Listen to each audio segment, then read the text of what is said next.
বাবু কাজাইল ফাওয়াইদ অর্থাৎ কাজা সালাতের নিয়ম।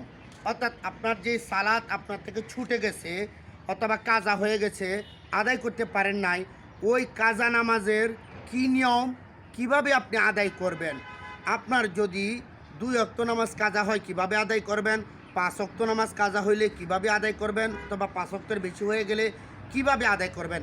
অনেকেই এই মশালাগুলো জানে না, অনেকেই জানে না। ভিডিওটা শেয়ার করে দিয়ে সবার কাছে ছড়িয়ে দিবেন যে এই মশালাগুলো যাতে করে মানুষ জানতে পারে। ইনশাল্লাহ আমি আপনাদের সাথে সরাসরি কিতাব থেকে বলবো যে ব্যক্তি 1 ওয়াক্ত সালাত কাজা হয়ে গেছে, যখন স্মরণ হবে তখনই সে আদায় করে নেবে। অর্থাৎ কোনো 1 ওয়াক্ত নামাজ সাফুস প্রমাণস্বরূপ মনে করেন ফজরের সালাতেই সে ঘুমের মধ্যে কাজা হয়ে গেছে। এই দেখ তারা ভিডিও করার সিস্টেম দেখছে, ভিডিওটা পরে সারার সময় কী করে মাথাটা এ না, মুখ দেখা যায় না, তার ভিডিও দ্বারা সেভাবে